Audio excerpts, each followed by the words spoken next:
my friends, and welcome back to the Lost Art Project Veterans Voices. I'm your host, Andrew Cox, and today we're going to have one heck of a veteran story. But before we get into the episode, are you enjoying the podcast? And make sure you hit up the website. That's the Lost Art Project VeteransVoices.org. We are a new nonprofit, so if there's any way you can help us out, it'd be much appreciated. A big shout out to the Till Valhalla Project. They're out there doing amazing things. I say it every single time. If you know something about them, go back and check them out. And if you don't know anything about them, go check them out and see what they're all about. But you can find them at tillvalhallaproject.com.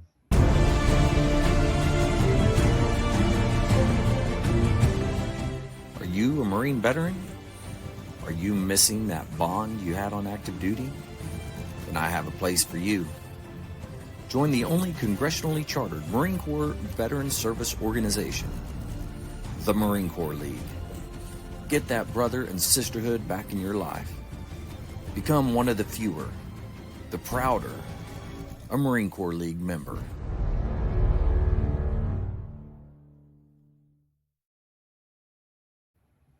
All right, here we are, man. I'm excited. We got Jerry Mullen here, man, Marine veteran, has gone on and done some incredible things even after the Marine Corps. I'm excited to have you here, Jerry. How you doing? I'm good. Thank you. Thanks for having me, and thanks for doing this. I think there's quite a bit of research that shows that telling stories like this can be quite therapeutic, and not so much from my perspective. I never had any shots fired in anger during my career, but so many of the GWOT veterans, especially those that had multiple deployments downrange, I think this is a really valuable resource for them to be able to tell those stories. So thank you for absolutely. And it's very important. I think every single veteran should do this. It doesn't have to be with me, but I think we should archive every single veteran's story and their point of view, because everybody's point of view is completely different, and very unique to what their experience was. And I think we miss a lot of that in our historical aspects when it comes to the Marine Corps, or even just service in general. They get the impact from like the general officer level, or from specific commanders or what have you, but they don't always get the individuals and what their personal experience was. So I think it's a good deal, and then being able to archive them with Marine Corps History Division is pretty cool as well. So I can't complain about that. Awesome. Yeah. Well, shoot, let's just jump into this. Now, tell me about where you grew up, what was that like, and then what eventually drew you to military service. Sure. So I grew up in Oak Park, Illinois, which is right outside Chicago, suburb of Chicago, and didn't really come from a military background. I mean, my father did serve in the Army. He was an ROTC. He was a motor transport officer, but he got out of the Army right before the Vietnam War, right around the time that I was born. And quite frankly, he never really talked about it. It wasn't, it was peacetime service. There wasn't a whole lot to talk about. But I graduated high school in 1983, which is really kind of the height of President Reagan's buildup of the military. I mean, at the time, there was a push for, a 600 ship Navy. And, we still were involved in the Cold War at the time. Right. Yeah. And, I had a lot of my friends from high school enlisted into the military, into all branches, kind of a patriotic group. I had friends of mine that went in the Air Force, into the Navy. In fact, I had a friend of mine that enlisted into the Marine Corps. He actually graduated early from high school, and he went to boot camp at the age of 17. Yeah. And when he came back from boot camp, the transformation really made an impact on me. He dropped probably 15 pounds, and, he just had this demeanor about him that was sort of reflected the training. And so that kind of stuck with me, and that impressed me. I opted to go to college. In fact, I did submit an application to go to West Point, which is probably a little bit of a pipe dream, because my performance in high school wasn't quite up to par, but I thought I'd give it a shot. And of course, yeah, absolutely.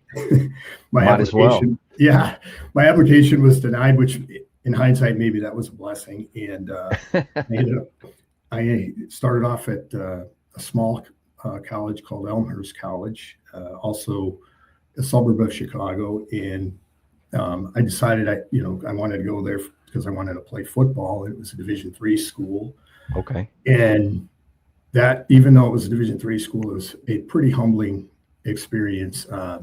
Taking a beating every day. Sometimes I felt like Rudy, and of course this wasn't Notre Dame or anything, but so I lasted the year, and then I thought maybe football isn't such a good idea for Yeah. my future.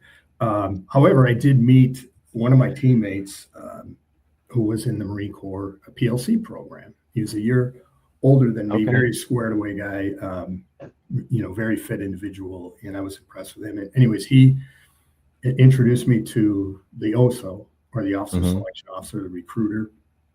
And it wasn't a hard sell for the OSO. I started filling out the paperwork and going through the application process. And to show you the sign of the times, the OSO asked, because I was going to go in with a ground contract. The Marine Corps All had right. ground, aviation, and law. And the ground contracts at that time was a 3-year obligation. Aviation Okay. contract, I believe, was 4.5 years, but that wasn't until after designation as a naval aviator. So the clock Oh, didn't start wow. ticking until you finish flight school, right? So, anyways, the OSO asked me if I had 20/20 vision, and I said, as far as I know, I do. I didn't wear glasses or anything at the time, and he was encouraging me to pursue an aviation contract because he Okay. had slots to fill. Ironically, and Yeah. of course, this is before Top Gun had come out in '86, so this is before that time. I suspect that problem went away after Top Gun came out. But so, and my friend Pat, if he had an aviation contract. In fact, he ended up, I think he retired. He became an F-18 pilot. Oh, wow. And had a Okay. very impressive career. But so I passed the flight physical. However, the academic exam is known as the AQT-FAR, Mhm. and I found that to be quite challenging. And I went in and I took the exam, and of course, the OSO, and there's a staff sergeant there. They say, hey, go grab some lunch, come back in about a half hour, and we'll let you know if you passed or not. And I didn't have a real good feeling about it. Of course, I came back and I found out I didn't pass. So, but the OSO said, hey, you can retake this exam as many times as necessary. I mean, there was a rule where you had to wait 6 months before you Oh, could right. retake the exam. So then it became sort of a challenge, and because I was Mm. somewhat humbled, although I found out later on it was not necessarily uncommon for people to not pass the exam on the first Oh, attempt. wow. Okay. So, and for example, there was a section on there where they had like a spatial awareness, and there were 30 questions. Mhm. I still remember this. And I believe there was only 5 minutes to complete the 30 questions, and it was all pictorial. So there'd be a picture of a cockpit. Inside Mhm. of a cockpit, you'd see the horizon, you might see land, you might see out to sea, and then there were 4 A, B, C, or D, 4 selections, and you had to select based on the image that you saw in the cockpit. What was the attitude of the airplane? Straight and level, climbing, descending, Wow. climbing right turn, climbing left turn, going out to sea, coming into land. It sounds pretty simple, but for someone with no aviation experience, it could be challenging. So, at Oh, any yeah. rate, I knew what was on the exam. So when I came back in 6 months to retake the exam, and I prepared a little bit more, I went and got one of those hardcover books, Mhm. and I squeaked by the second time. So my contract then changed from ground to aviation, Okay. and then the PLC program at the time, and I think it's probably hasn't changed a whole lot, but there was a PLC combined, which is a 10-week program at Quantico, all done in Okay. one summer.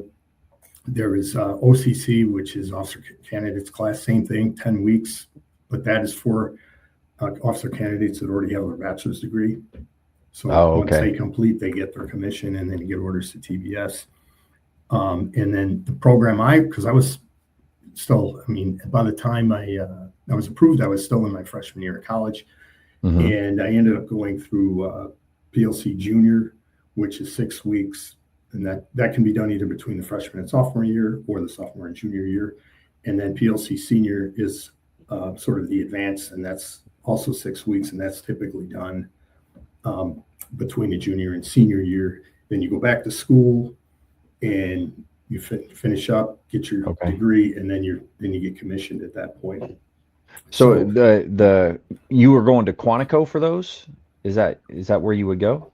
Yes. Yes. In fact, PLC Junior was at Camp Upshur, which I don't think they do the training there anymore, but it has a resemblance to Gomer Pyle, USMC, if you remember that show with I love it. Yeah. In the attrition, a lot of the attrition actually comes between PLC Junior and PLC Senior. So in other words, candidates that successfully complete PLC Junior typically aren't under any obligation, to the Marine Corps. They don't have to, unless they take financial assistance, but they can always pay that back because it's a fairly minimal amount. If candidates are eligible to receive, I think, $100 a month while they're going to college. But that the number of candidates that successfully complete PLC Junior that opt not to return to PLC Senior is essentially an entire company. PLC Junior, there's 3 candidate companies. When you get to PLC Senior, there's only 2. So a lot of guys decide, like, they either get out of shape, or they decide, their girlfriend doesn't want them to go into the Marine Corps, or they decide, they want to pursue a different path, whatever the case might be, and they end up not returning. So yeah, that was I went to PLC Junior in 85 and then PLC Senior in 86. And of course, that was before the internet. There wasn't a whole lot of information about the program. The OSOs don't tell you a whole lot other than to make sure you're in shape.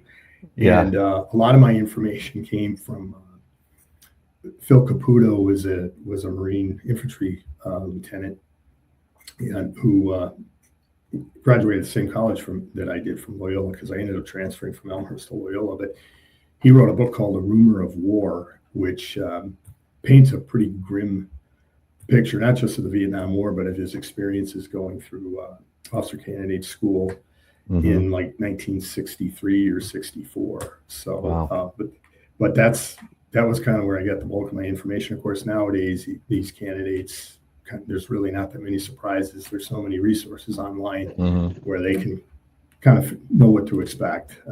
There's a less shock value, I think, when they show up. I would agree, yeah. So, I mean, you can see pretty much everything online now, so there's like no surprises whatsoever. Exactly.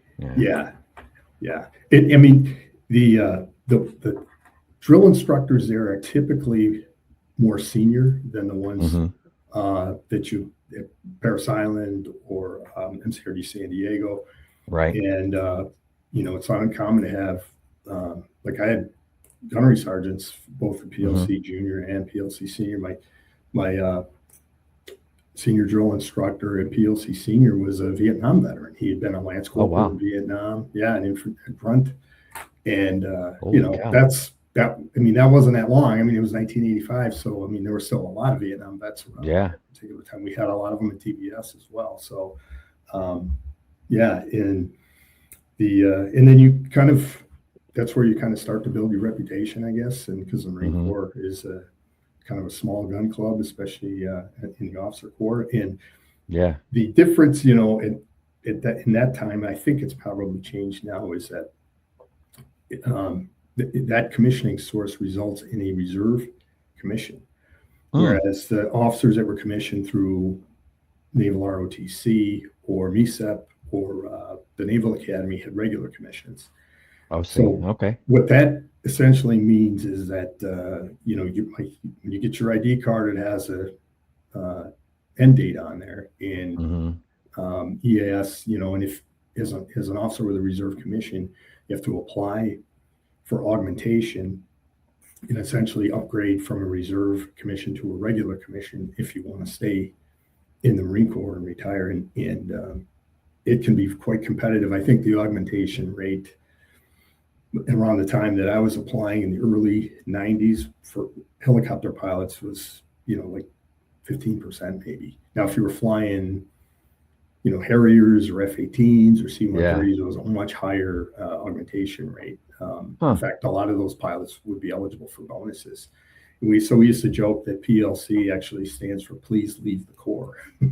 So it was even worse for ground officers, because and I saw some very talented infantry officers, because they spent the year as a FAC with 1st Battalion 9th Marines, and these guys got passed over for augmentation, and they got their walking papers, and it's really kind of illustrates the competitive nature of it. And they did not even qualify for severance pay, at least as an aviator, because we'd have typically over 6 years of service. We did get a golden handshake, if you will, because as long as your separation was considered involuntary, meaning you applied for augmentation, were turned down, then you got, depending on how many years you had, I think I ended up with like a check for $28,000. So it's better than nothing. Wow. So yeah, it's definitely better than nothing, for sure. Yeah, right. Exactly. So wow. Now, how was your experience when you went to Quantico? Well, I mean, was it a good experience for you? Was it tough, or? It was very physically demanding. A lot of the criteria essentially is there's academics. I think was 25%. The academics is pretty basic, not too difficult. You're not going to see many people fail out of OCS because of the academics. And then fitness was 25%, and a lot of it's obviously individual effort, time on the obstacle course, double running of the obstacle course, the endurance course, the conditioning hikes, the forced marches, which for me was always kind of a kick in the nuts, not because I wasn't in good shape, but I'm as a shorter guy, there tends to be an accordion effect, and you find yourself running for like half the that is true. And then the other 50% is a leadership, basically, in that, like they do peer evaluations, which I think is an very effective tool. If somebody isn't a team player and they're just looking out for themselves, that's going to be reflected on the peer evaluations, and interesting. It can potentially be grounds, for removal. If a candidate fails 2 graded events, then typically that's grounds for a board. Doesn't necessarily mean they're going to get thrown out, but they're kind of puts them on the skyline a little bit. You want to be the gray man, obviously, sort of blend in. But there was a lot of, when I say a lot, we probably had, I don't know, maybe 30 candidates by the time it was all said and done. We maybe started with 40 or so. And, but I would say about a third of the candidates in my platoon were enlisted Marines. They'd already been. Oh, really? Yeah. Some of them were, in fact, I became friends with a guy. He was a reservist, but, he'd been to boot camp. He'd been to his MOS school. And, those guys kind of take on a leadership role in officer candidate school a lot of times for people like myself that didn't have any military experience. And, as far as, close order drill and making up your rack and preparing for inspection, the tasks become a little bit more challenging because of the sleep deprivation. Typically, you might be getting 4 to 5 hours of sleep a night, because typically you're going to have fire watch. And even though the light's off at 2000 and revelry's at 04, so hey, you got your 8 hours, but between having fire watch and then, there's a fair amount of studying that has to go on, like the general orders and the different knowledge. And then as candidates, you're also expected to do close order drill, where they give you a drill card and you have to sort of act as a de facto drill instructor and it's not a whole platoon, but you put a squad through just to, and that's a steep learning curve as well if you don't have any experience doing that type of thing. But you don't go to the rifle range. That comes to later on in TBS. So it's it's not necessarily training.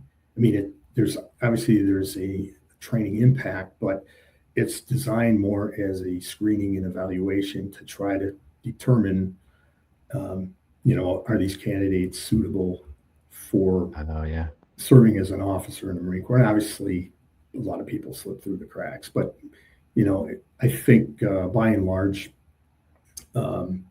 it's a pretty good program, and especially when you have experienced drill instructors, and they certainly have a voice. They make, when it comes to making a decision, for example, Yeah. following a board, so yeah, I thought it was funny because when I went back to college, even after just PLC junior, and you sort of get this jarhead mentality, and I'm walking around campus and I'm thinking, man, these people are unsat, these civilians, as if I was some kind of badass after only going to OCS for 6 weeks. Yeah. Hopefully that didn't it wasn't too noticeable. I try to keep that to myself, but it's you sort of adapt that mentality. Although it did help me, I think, academically, because you're more disciplined in just time management. Right. So if you learn a lot of those skills, and that carries over when you're going to college, and then even in life, it's a valuable lifelong lesson. Yeah, absolutely. So, it was a kind of a humbling experience for me. I mean, but I was probably somewhere in the middle of the pack. I mean, I wasn't maxing the PFT. I could max the pull-ups and the sit-ups, but there's no way I'm running sub 18. Yeah. I'm right there with you on that. Right, exactly. But those records, I don't believe, carry forward into your career once you get commissioned. Like I said, it can be your reputation can carry forward to that, but the stuff that's on paper, I don't think that becomes part of your OQR when you go forward. Like I said, because it's designed as a screening and evaluation process, and I think it was pretty effective, but certainly there are people that slip through the cracks, and you see that later on. Yeah, that's with anything, though. Of course. That's for sure. Yeah. Yeah. Wow. And now, so you did that between your, what would you say, in between your sophomore year and your junior year, and then your junior and senior? Yes. Yeah. Yes, okay. That's correct. And the primary difference is, I think, once you get to PLC senior, as opposed to a lot of the things that you're taught in terms of patrolling and 5-paragraph orders and stuff, is typically you're learning as a fire team leader at PLC junior, and then when you get to PLC senior, you're dealing in as a squad leader. And so in fact, I think the Crucible, when it was implemented by General Krulak, was kind of loosely modeled on what they call SULI 2, which was Squad Unit Leadership Evaluation. And they had SULI 1 in PLC Junior and SULI 2 in PLC Senior. And that involves, a long conditioning hike. And then each candidate is given a rotation in the barrel, if you will, as the squad leader. And then, they're given you go out to a grid coordinate in the field, and there's a member of the cadre there, and they give you a scenario. Typically, it's a very basic scenario, but the enemy's on this hilltop, and you have to issue a 5-paragraph order and a flanking element and the base of fire and everything. And then then you get evaluated, and then you're given, certain time hack to get back to main side to do what they call a leadership reaction course. So, and if you don't make the time, there's, it can affect whether or not you pass SULI 2. And then you run through these, the leadership reaction course, which I believe was developed by the Germans. And it's a series of obstacles, and there's areas that are painted red. So there might be an 8-foot wall, and then there's water, and then you have a litter and a rescue dummy. And when the problem is, the order is issued to the candidate, they're told, okay, you have 20 minutes to get from point A to point B, carrying this ammo can, and then you might be given some tools like some rope or something. And then the process of evaluation is, then the candidate has to brief the other candidates and, kind of delegate tasks. And interestingly, the grade isn't always based on whether the task is successfully completed, because many times like if someone touches a red area, then they're considered a casualty and they're now out of the town. So we have one fewer person to try to accomplish the mission. But it's more based on, what is their presence? How well do they issue the order? Do they take feedback? That type of thing, and then once that's done, then it's back. Okay, now here's another grid coordinate, and you're back out to the field to do essentially another assault. Right. And, I don't know if the Crucible's quite like that, but it's I think very similar. It sounds very similar. Yeah. It sounds somewhat similar. And I think when General Krulak implemented, I think that was a good development. But it was, I think, I never read that anywhere, but when I heard about it, I said, man, that sounds a lot like. I would say it's, I won't say identical, but it's pretty close to the same type of deal. Yeah. You come up on an obstacle, and then one of the members of the squad, they lead it, and then there's an example of what you're supposed to get done, and right. So very similar. And then the other thing too, back then, the graduation from OCS was very perfunctory. No one from my family came out. I mean, it was very lightly attended. I mean, the family, parents and stuff that maybe if they didn't live that far away might come to attend. You don't have alphas or anything. You're just in camis, and most of us were just wanting to get it over with and then scatter and get back home. And then when Colonel Fox took over, Wesley Fox, may rest in peace, but he took over command, I think, in the early 90s at OCS, and he changed that. I mean, he said we should make this more like a boot camp graduation, and I think that's how it is today. And of course, he was very strict on, as he should be, upholding the standards and making sure that in fact, I wouldn't be surprised if the attrition rate probably spiked up a little bit when he was I can see that. I had the privilege of meeting Colonel Fox when I was an FBI agent. I was stationed in Green Bay, and the Medal of Honor Society has a convention every year, and their convention was in Green Bay in 2007. And we had sort of a security role there, and that was just a great experience. I got to meet quite a few of the Medal of Honor recipients, including Colonel Fox signed. He has a book called Marine Rifleman. He signed the dedication in the book. So, in fact, I remember hearing a guy that was at OCS when Colonel Fox was the CEO, and they were out doing a field exercise. Maybe they were TBS, but they see somebody out running, and it was like 5 a.m. It was barely light out, and somebody looked and he said, "That's Colonel Fox out PTing." Nice. Myself, So, yeah. Anyways, after I got my degree from Loyola, I had about a month or so before I reported to the basic school in July of '87. And my class was primarily, well, I shouldn't say that. We were the Naval Academy class. So I would say, maybe 40% or so of our company were Naval Academy grads. They take their basket leave, and then they showed up at TBS in July. And we had Chesty Puller's grandson was in my DBS class.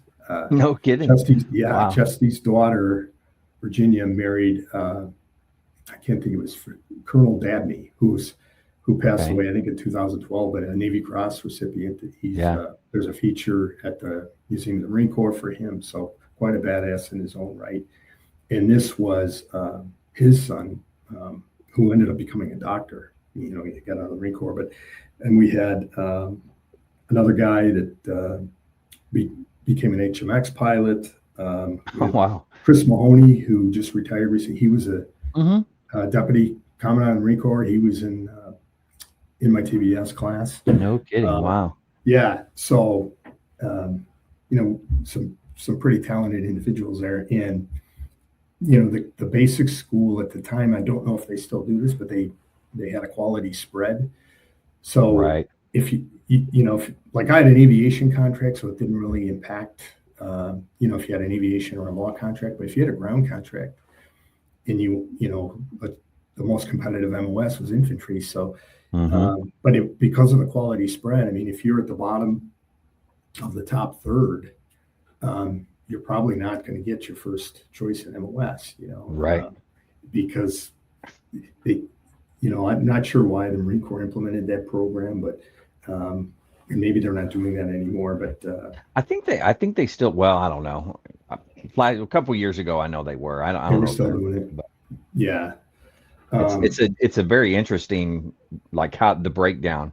And to me, I don't really understand it, but I guess it works. right. I Yeah. don't know. I'll tell you, they don't do that in flight school. Yeah, I can tell you that there's no quality spread. that's funny. Yeah. Yeah. Um, so yeah, I finished up the basics. Well, I should back up. And one of the as a lieutenant with an aviation contract, one of the Hmm. concerns is you want to try to avoid any serious injury, and because Right. it, it's unlikely, but because of the amount of time in the field and just the nature of the basic school, there's always a little bit of a risk there. And Hmm. the big thing is you just don't want anything that's going to affect your vision, where you're going to fail Oh, your high right. physical. Back then, I don't think you could get a waiver. And once you had your wings, you could, but as a flight student, you had to maintain 20/20 vision. And Hmm. so I ended up, not, it didn't have anything to do with my vision, but we were doing what at the time they called MOUT training, Hmm. military operations in urban terrain.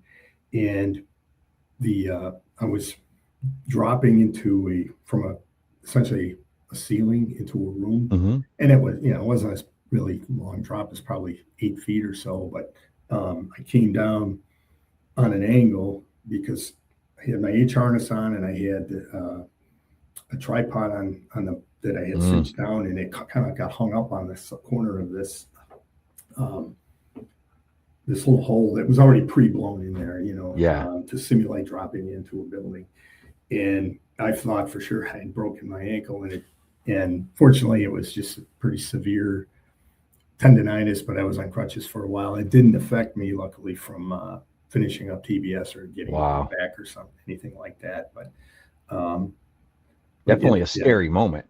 You know. Well, yeah, I suppose, you know, it's, um, it's just one of the hazards of the profession, I guess. And, True. that's, Yeah. um, considering the number of people that, even that I knew from TBS and flight school that ended up um, being killed in the line of duty, without Mm. any shots fired in anger, just in Right. training accident, aviation Hmm. training accidents, essentially. So, and Right. we could probably talk about that a little bit as we go on with the interview. Yeah. Yeah. For sure. Um, and then, at the time, it wasn't like you finished TBS and you just, showed up at Pensacola within a week or two. There was a bit of a backlog, and I didn't show up. Well, I think my orders to start aviation indoctrination was after Memorial Day in '88. So I finished TBS right before Christmas in '87, and then Oh, I wow. was given basically a temporary job working at the airfield at Quantico in the S4 Oh, shuttle. okay. Some guys, God love them, and there were some guys that went to IOC that had their aviation contract, so they clearly weren't too worried about getting injured. But I think they probably realized, like, hey, this is going to be good on my resume, for Right. promotion boards to show that I went through the infantry officers course, which is, no joke. I mean, that's pretty close to Ranger School, is my understanding. And back then, the IOC they had just had double wide trailers. They didn't have any classrooms. Now, of course, they have a nice classroom building, but they spent so much time in the field that they didn't really Yeah. need a fancy classroom building. So yeah, and then so the first, I think it's 5 or 6 weeks Hmm. in flight training. Of course, you're there with the Navy, so it's probably about, I don't know, 80/20 maybe, 80% Navy, 20% Marines, maybe with a few Coast Guard, and then some foreign military officers in there as well. Okay. and you take aviation. It's called aviation pre-flight indoctrination or aviation indoctrination, and that is aerodynamics, aircraft engines, and navigation, which is basically learning how to use the whiz wheel, which is kind of a manual calculator where you learn about, crab angles. So for point A to point B, what the winds are going to be, what heading do you need to fly, what's your ground speed going to be, that type of thing. And then there's this portion of the syllabus that where you spend a lot of time in the pool doing, treading water. You have to do a mile swim in a flight suit, and then you do. You actually we go out into to the Gulf and do some. It's actually kind of fun where you simulate dropping into the water from a parachute, but they basically take you parasailing, and then you there's these big pelican clips, and you just essentially separate yourself from the towboat, and then you just drift into the water. And the idea is, kidding. Yeah, okay, that skill didn't really help me at all as a helicopter pilot, but at the time, everybody's the same. And then there is some just regular PT as well, and they have a fairly challenging obstacle course there, even though it's on it's a Navy obstacle course, but the obstacles aren't necessarily as demanding as like the Marine Corps obstacle course in terms of upper body strength and everything, but it's longer, and it's all done on really like soft sand. So that in of itself, I mean, that can kick your ass a little bit because of running in that sand, and plus the weather in Florida, especially in the summertime, can be very hot and humid. That's an understatement. So, and there's not a whole lot of attrition in AI, although, I knew we had guys from my TBS class that flunked the academics there. And then, they had to kind of scramble. One guy he had a reserve commission in the Marine Corps, I think was going to just cut him loose. And he was able to kind of make the case that, hey, I'd like to stay. And they sent him he was lucky they sent him to AMO school, which is right there in Pensacola. So he became an aviation maintenance officer. Oh, I see. Okay. But, and then my group, I think there was probably maybe 8 of us in my AI 8 Marines in my class. And we were told that by the senior Marine at what they call MATSIG, which is a Marine Aviation Training Support Group there, that he needed 2 volunteers to go to Corpus Christi. So the primary T-34 squadrons, there were 3 of them in Milton, in Florida there. And then there was another T-34 squadron in Corpus Christi. And I didn't volunteer. No one did, so, because Pensacola is a nice town. There's a good nightlife there. And a lot of guys were settled, and they didn't necessarily want to move. So the senior Marine basically said, well, I'm going to just pick names out of a hat then. And my name was one of the 2 that was selected. And really, it turned out to be a blessing for me because going out to Corpus, because I was kind of on the margins as a flight student, and the course rules there were so much simpler, So there was basically like 2 airfields besides NAS Corpus where we go to do our touch and go landings. Whereas the students going through at Milton, at Whiting Field, I mean, there was probably a dozen different, if not more, outlying fields because there's such a high volume of air traffic. So on top of learning everything else, it's like drinking from a fire hose, learling the emergency procedures, the nomenclature, learning how to speak on a radio, to ATC, all of those things. On top of that, you also have to learn course rules in like, where do I make my initial radio call? What's my altitude? What's my airspeed? All those types of things. It's just, it can make it even more challenging. And, that was one less thing really to worry about at Corpus Christi. So I was quite grateful for that because after AI, then you go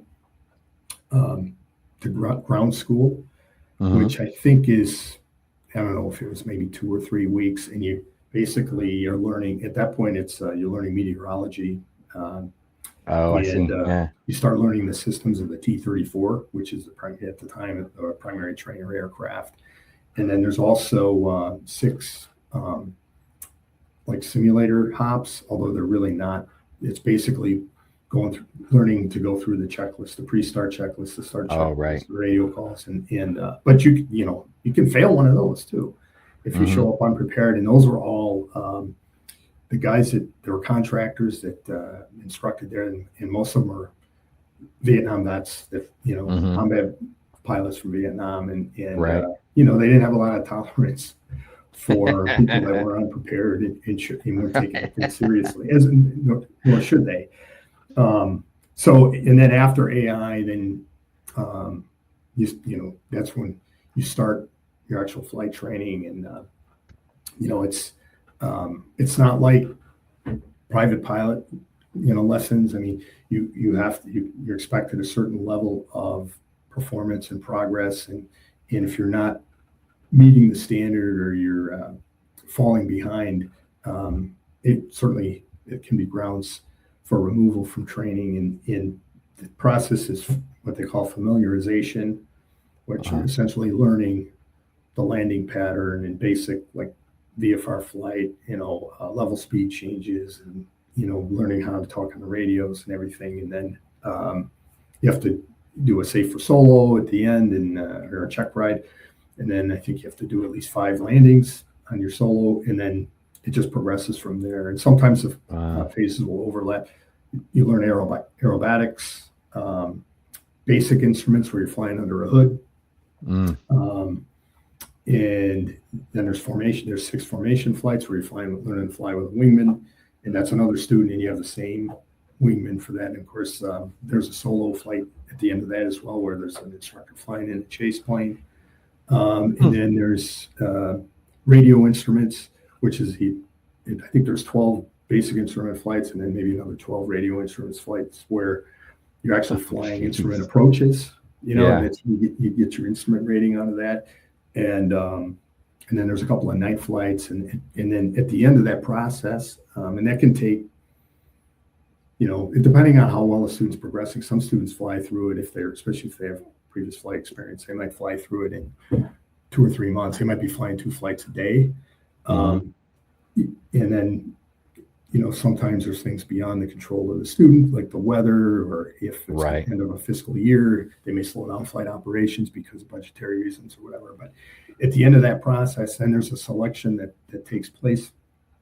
And the Marines are separated from the Navy students. And for the Marines, you pick either jets, helicopters, or what they call maritime, which was C-130s basically. Oh, I see.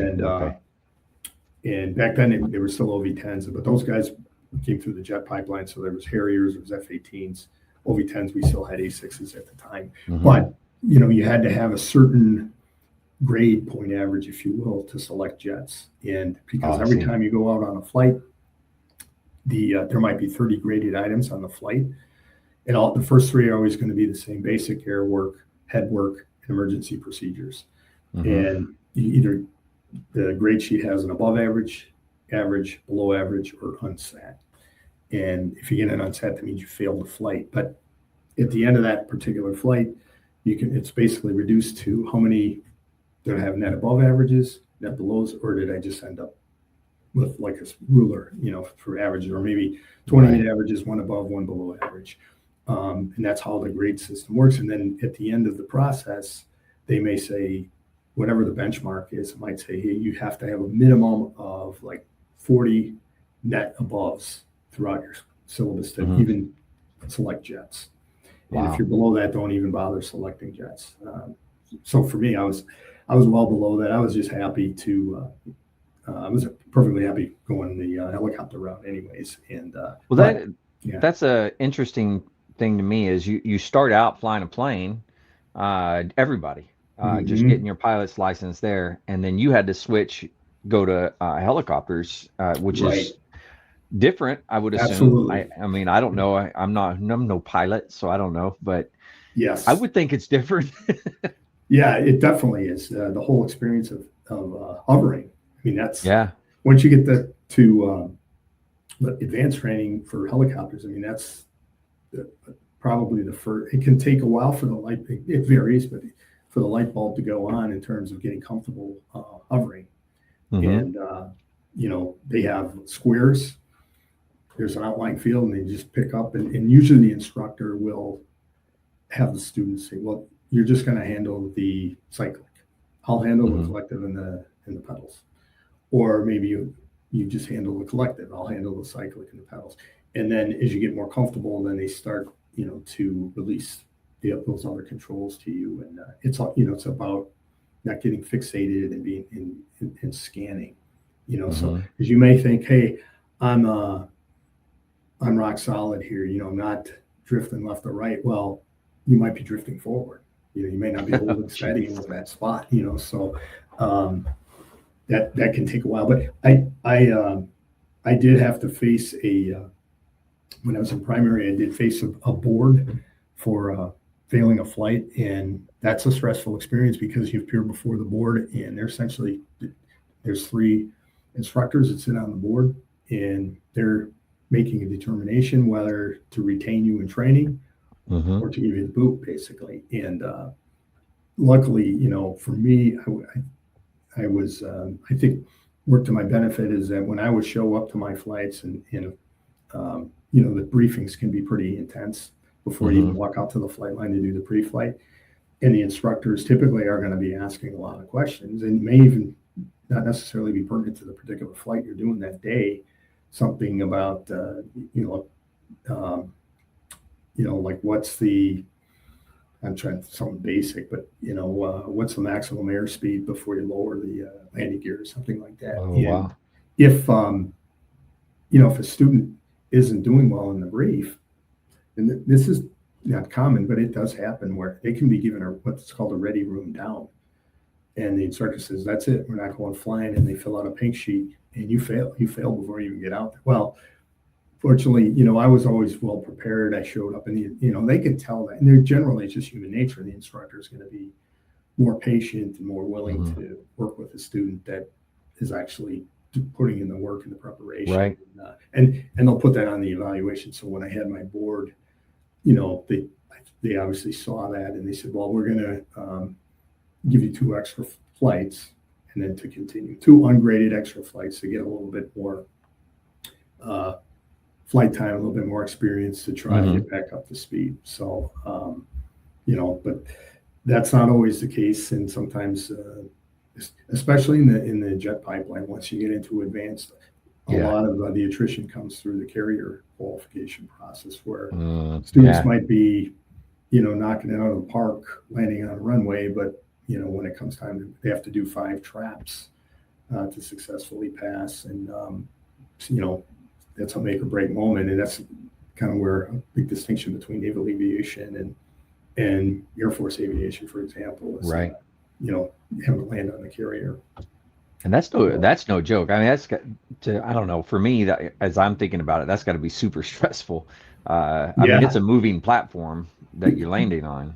Yeah, there's actually studies that show that pilots doing carrier landings at night, like on heart rate monitors, actually it's more stressful, or the physiological factors seem to reflect that it's more stressful than even being engaged in combat operations.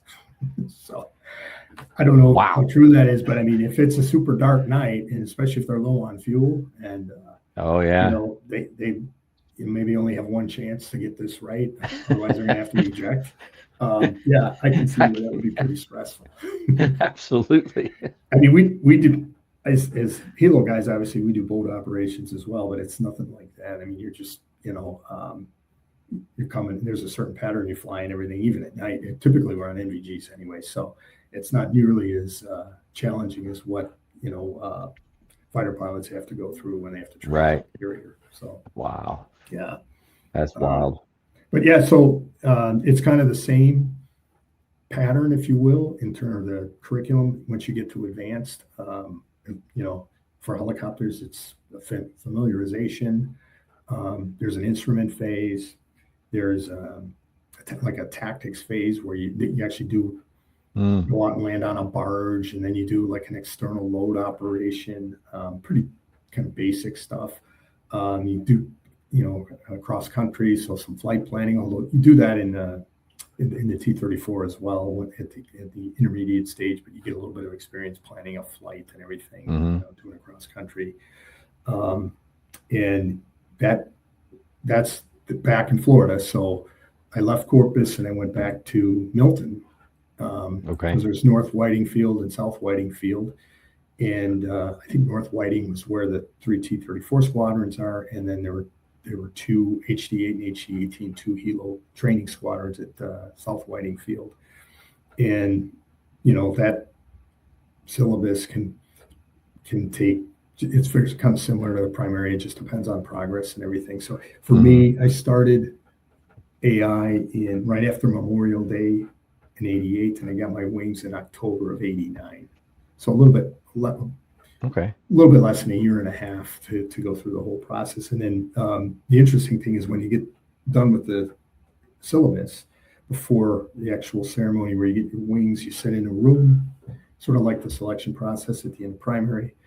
And we had, there was 12 of us in my group, 12 Marines. And now there's no quality spread there, so that senior Marine gets up there and he just puts, at the time we had CH-46s, 53 Delta, 53 Echoes, UH-1 Hueys, and Cobras. And then they put down East Coast, West Coast, or Hawaii.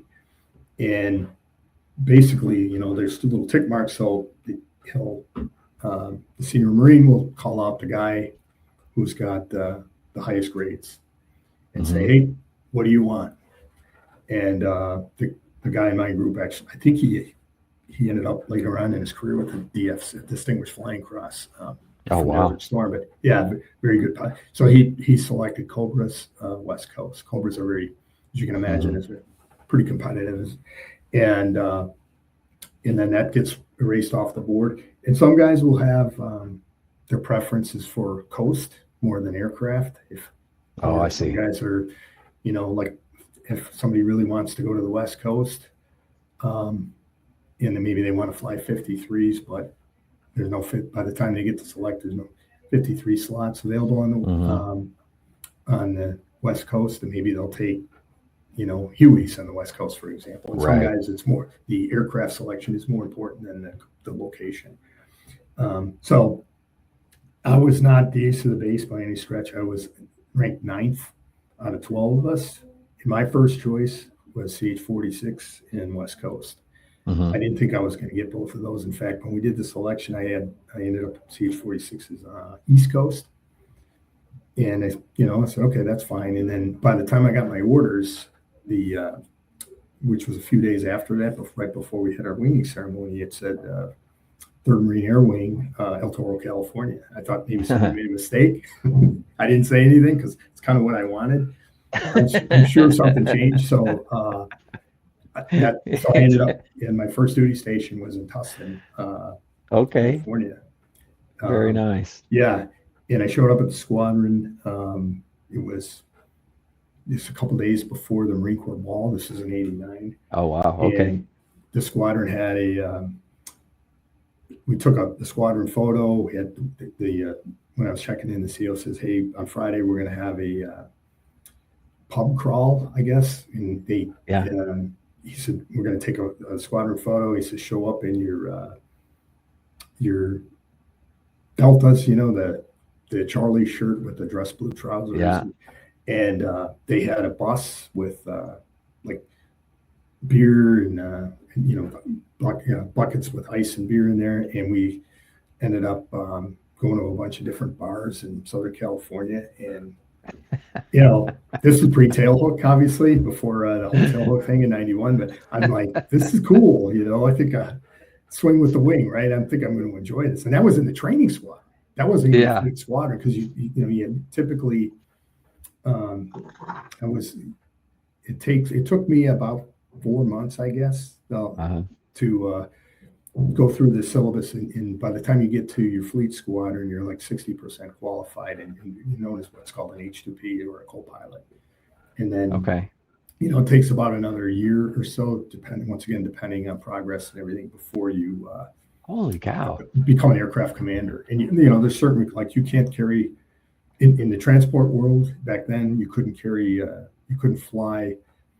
Marines as passengers on NVGs, for example, until you had, I think, 25 hours on the goggles. So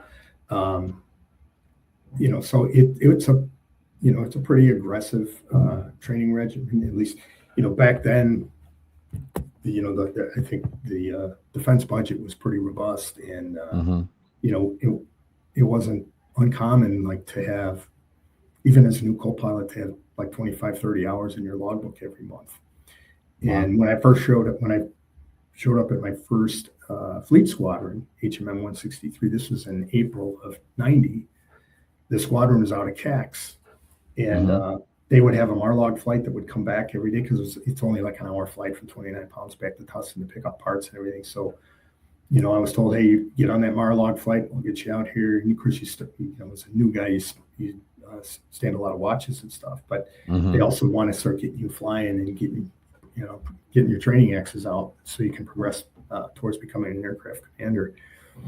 And so I was out there for probably 4 or 5 days, and the squadron had a Class A mishap, which is, total loss of aircraft or loss of life, or both. And we were flying. It was a flight of 3, 2 46s and Dash 3 was a CH-53 Echo, and the first 1.5 was a gun shoot. So we went out. There's a bunch of ranges, as you know, at 29 pounds, to allow our gunners and the crew chiefs to get some trigger time on the 50 cals. And then the plan was to come back. This is, all daytime, top off the fuel tanks, and then do a company-sized troop lift. Pretty standard stuff. And we did the pickup. Well, we did the gun shoot, came back, topped off the fuel tanks. We repositioned from the EAF over to LC Wilson, and loaded up the Marines. And we were in the lead. I was a co-pilot in the lead aircraft, and our crew chief that day was Master Guns, who was a Vietnam vet, and he was a maintenance chief, and he would still fly to keep his flight pay and everything. He'd fly maybe 1 or 2 times a month, and he would essentially, we were trying to be tactical, so to stay off the radio. So the signal that the other aircraft during the flight were ready was when they brought up their ramps. That means, okay, the Marines are in, they're strapped in, we're ready to go. And Top looked out and he said, okay, sir, Dash 2 and Dash 3 are ready to go. The ramps are up, so we take off. And I think we were flying at like 200 feet. And I believe the aircraft commander said, hey, Top, how's the flight looking? Because our field of vision behind us isn't that great. We rely a lot on the crew chiefs for that. And he said, hey, sir, your Dash 2 just crashed, and in the zone. And he wasn't no alarm or panic in his voice, which you wouldn't expect from a guy with that level of experience. And so we came around, and you could see the aircraft as essentially, like, it looked like somebody had taken a Ginsu knife and sliced it in half, like at what they call the 410 station, which is like almost fuselage, in the 46. And the aft end of the aircraft was sticking in the ground at almost like a 45-degree angle, and then the forward section had hit the ground, and they don't land real well on just the nose wheel, so it rolled over, and you could see shrapnel from the rotor blades. And there were Marines kind of scrambling and dragging guys off, and fortunately there was no fire or anything. So we landed, and we're obviously getting on the radio, and the aircraft commander was communicating what was going on, and he said, we'll be on standby in case we need to do a medevac. And fortunately, there wasn't really, the most severe injury to come out of that was the crew chief, because he was on a gunner's belt. He wasn't strapped in, and he ended up, I think, with some broken vertebrae, and I believe he ended up being medically discharged from the Marine Corps from that. But all the Marines that were the passengers were, no severe injuries. I mean, what happened was the aircraft had taken off, and I remember the guy that was the co-pilot, he was newer than me. That was his first flight. he just gotten out of the HMT 301. He just got out of the pad. So we went to the hospital, and he kind of had a deer in the headlights look, as you can imagine, because he had like a broken wrist. He was in the left seat. And when the aircraft, I said, what happened? And he said, he didn't really know. I mean, he said, it's kind of counterintuitive when you take off in a helicopter and you pull power. In order to gain airspeed and altitude, you're lowering the nose as you're pulling collective. And he said that, and he was on the control. So he said, I pulled collective just like he's been trained to do, lowers the nose and starts pulling power. And all of a sudden he had an uncontrollable nose up. And of course, the natural instinct is to push the cyclic forward to get that nose back down. No reaction. I mean, they were essentially along for the ride, and there's no real emergency procedure for that. And fortunately, I mean, they couldn't have been more than probably, 30 or 40 feet off the ground, and the aircraft basically hit the ground, and because of the impact, the force of the impact, because their rate of descent was probably pretty healthy, that's what caused the aircraft to break in half. And what was determined later on was that because the engines were fine. There's two engines on the 46. The engines were functioning just fine, but the helicopters have transmissions, and the 46 and the Chinooks as well. Tandem rotor aircraft has a forward and aft transmission, and then there's a sync shaft or synchronization shaft that runs between the two rotor systems. That's why they can overlap. So it ensures that they're the same RPM, if you will. That's why they call it NR. But they had they had a gearbox failure in the aft transmission, which caused the drive from the engine going to that aft rotor system to essentially fail. So the rotor system is starting to bleed turns, just like when you turn off a fan. There's inertial energy in there, and it's still going to spin. But now that's what caused that nose up, because the forward rotor system was functioning at 100% NR. So you had this unbalanced situation with the lift, and then because you had what they call a desync or desynchronization, now you've got the rotor systems that are no longer in sync, and so the rotor blades ended up eating themselves up, because they collided. Oh wow! And they're designed to break apart. They're honeycomb fiberglass or whatever, and that's exactly what happened. That's where we saw all that shrapnel in the LZ. And so they had that uncontrollable nose up, and there was nothing they could do, with the flight controls. And, hit the ground, broke in half, and they, were able to get all the Marines out of there. Like I said, there was no fire, thank God. And it was funny when we were at the hospital, the platoon commander was kind of a good old boy, and we were talking to him, and we couldn't see any visible injuries on him. And we were talking, he said, aren't they going to let you go? And he said, well, they're a little worried about my blood pressure is a bit elevated, and they want to keep me for observation. And he said he had a pinch of Copenhagen, and when the aircraft crashed, he swallowed it. And I guess that's probably caused the blood pressure. Yeah. I mean, I think that'll do it. So, yeah. So anyways, that co-pilot, though, because it was his first flight, his call sign after that became Crash, because he obviously had a call sign at that point. And the squadron took care of him, though. The CO sent him to Aviation Safety Officer School in Monterey, which is that's a good collateral duty to have in a squadron. I mean, it's a good course. It's a beautiful part. It's in Monterey, California. Right. And I think that was kind of a little bit of a consolation for. And he was a capable guy as well. But yeah, I'm sure. Well, I mean that's got to place fairly large on your psyche, I would imagine, right? Your first flight, and something goes wrong. So in the back of your mind, he's probably thinking, man, what did I do wrong? When come to find out it wasn't him, it was just the helicopter itself.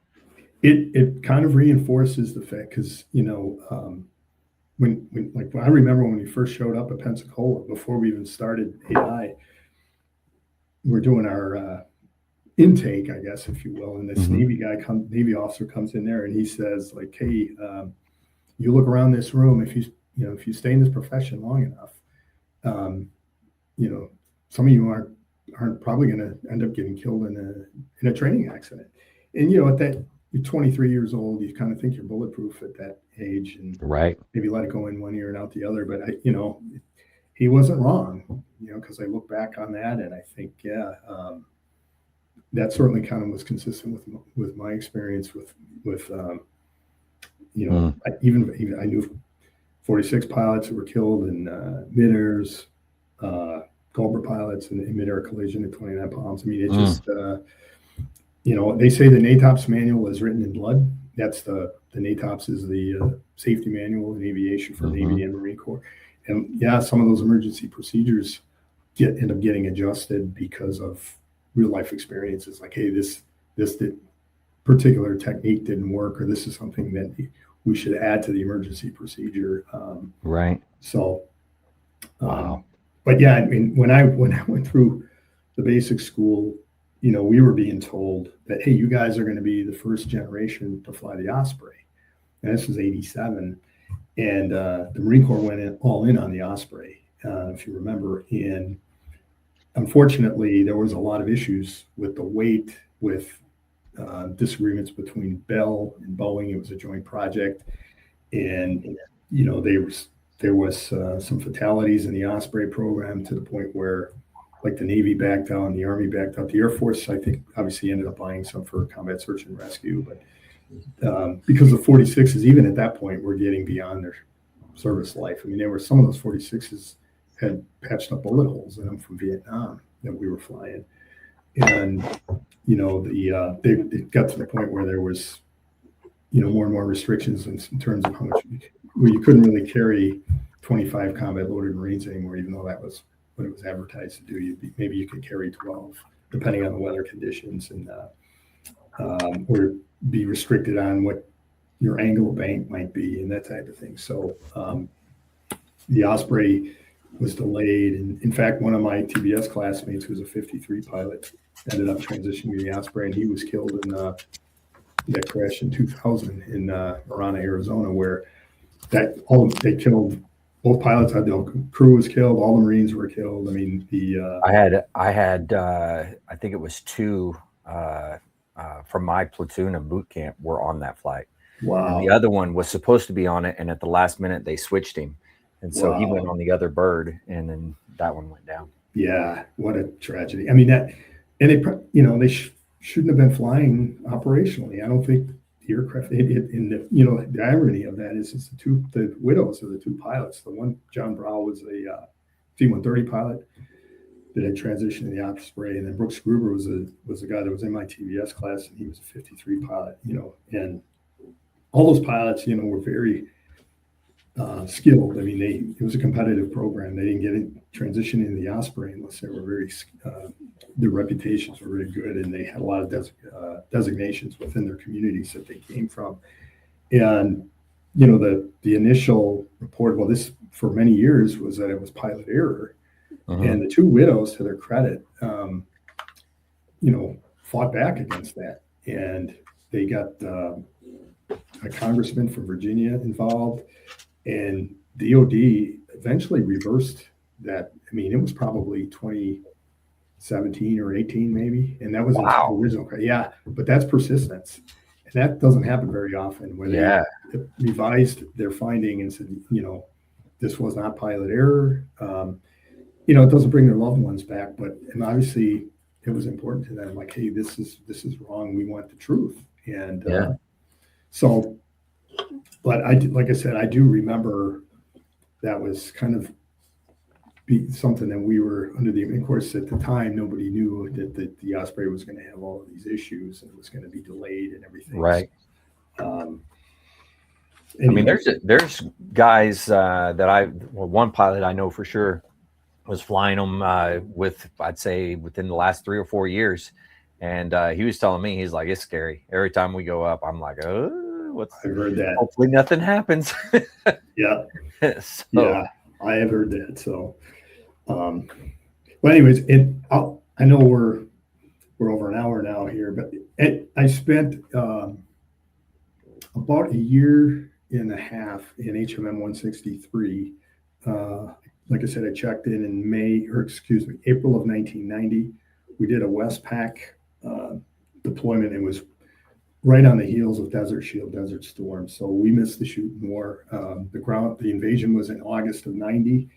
Mm-hmm. At that point, we were kind of in our, we hadn't started our workups yet, but we were still doing a lot of individual training and everything. And our deployment, our timeline for our deployment didn't change with the 15th MEU. We ended up leaving in May of 91 on the Peleliu. And of course, the Desert Shield was for like August until I think January, maybe, or February, when Desert Storm, when the ground war kicked off. And of course, the ground war was 100 hours, and it was essentially over in March of 91. So I'm sure whatever our planned deployment was probably changed a little bit, and we ended up doing Gator Squares in the Persian Gulf for like 3 months, enforcing the sanctions against Saddam. There was we kind of got diverted early on because Mount Pinatubo had erupted in the Philippines, and I think this was in May, and so the Peleliu pulled in the Subic Bay, and 1st Battalion 9th Marines basically unasked the ship, and they were tasked with like digging out ash, because you had all this ash, and then monsoon rains had kind of weighted it down. And and then the Peleliu took on, I don't know, probably over 1,000 military dependents from both Clark Air Force Base and Subic Bay.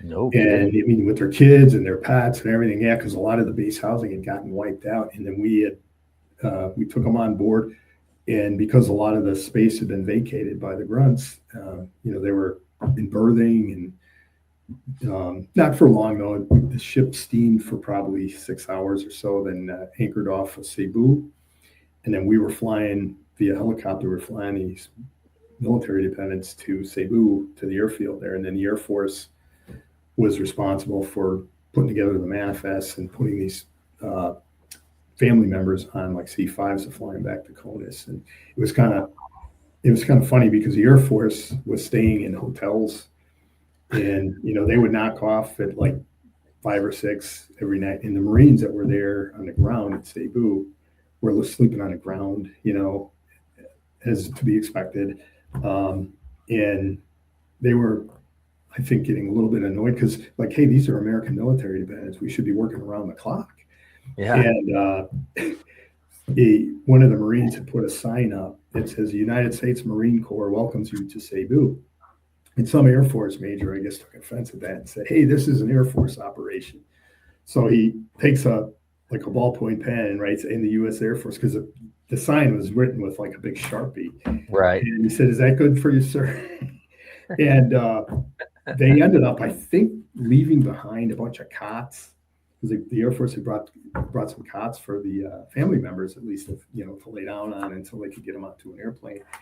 And they just abandoned these cots. Doesn't anybody sign for this stuff? So we ended up taking these cots and bringing them back to the Peleliu. Yeah. Gear adrift is a gift, right? So, that's right. Yeah. It's interesting, the cultural difference between the different branches of service and everything. And that was it was called Operation Fiery Vigil. And of course, we're looking to build our MEU stack of ribbons. Right. We're like, hey, we're going to get the humanitarian service medal, because this was like the biggest operation since Frequent Wind, since the evacuation of Saigon in 75. But nope, apparently didn't meet the criteria. Who knows? But so that, between that and then when we were in Subic Bay, some of the bars were open. Some of them were closed because of some of the bars were on generator power, and we went to a bar. It wasn't really like the full experience, obviously, because of the devastation. But we were sitting in a bar, and the building started to, you could feel it kind of sway, and it felt similar to the earthquakes because I had experienced a couple of earthquakes, which was new to me because I'm not from California. And that place emptied out in a heartbeat. And we're sitting there with our San Miguel's thinking, maybe we should leave. This building might collapse, because it was an aftershock, as a result of the Mount Pinatubo going off. So, wow. But yeah, and then we did the shellback thing, which was kind of weird. Right. Yeah. We were close enough to where the skipper decided, but in the skipper of the Peleliu was really squared away. He's a very good leader. He was a brown shoe guy, so he was a little more like if our winds were out of limits, for rotor engagement, he was more than happy to adjust the course, if possible, and just a very charismatic guy. He used to do these PT sessions on the flight deck when obviously when there weren't any flight operations, and he had played. I think he had played football at the Naval Academy in the '60s, but yeah, it was a fairly uneventful deployment, but besides the evacuation, but there wasn't a whole lot of. We did a few trainings, with I think with the Kuwaitis or the Omanis or something, but there wasn't any real ops in related to Desert Storm. Things had kind of quieted down at that point. So, and then when I got back from that deployment, I found out probably within a couple of weeks that I was going to be getting orders to go to 1st Battalion, 9th Marines as a forward air controller. Typically, when a squadron, at least in those days, comes back from a deployment, the division will say, this is how many facts that we need, and it'll go, 3rd Marine Aircraft Wing, and then it'll go down to the different air groups, and then it gets kind of divvied up to the various squadrons. And I think our squadron was on the hook for 3 facts. And typically, kind of a mid-range captain would get those orders, because normally a tour in those days, at least for a pilot in a squadron, would be like 2 full deployment cycles, and that's normally about 3.5 to 4 years in the squadron before getting orders to either amphibious warfare, now it's called expeditionary warfare school, or maybe they go to Monterey for post-grad school, or go down and become a flight instructor, also duty, or maybe they get out. But our squadron, all of our captains had already had orders. They had been in contact with the monitor, and so our skipper didn't have any choice but to go down to the next level and say, hey, and myself and 2 other guys got orders to the grunts, and that was a great experience. I don't it was a lot of time out of the cockpit, but it was with 1st Battalion, 9th Marines, which was the same battalion that we had on the MEU. So I already knew a lot of the officers there, from being on the Peleliu, and the school was an awesome school. It was at trying to think where the SEALs do their training in San Diego. And you know what I'm talking about, right? Mullen, yeah, I know what you're talking about. But it was a 3-week school, and the second week was we spent like 4 days out of 29 pounds actually doing 9 lines, and I mean we had F-18s, Harriers, A-10s, F-14s. I mean it was, and you bring your lawn chair out there in a cooler. It's like, and then it's not like you're spending the night in the field. You get airlifted back to the main side at 29 pounds, and but yeah, that's a really good training, and like a lot of hands-on training and stuff. And it's a little bit of a steeper learning curve for someone coming out of like transports like me, as opposed to somebody who's used to dropping ordnance, because you got to learn the different types of ordnance, and the first part of the class you're learning mostly artillery stuff, and because you use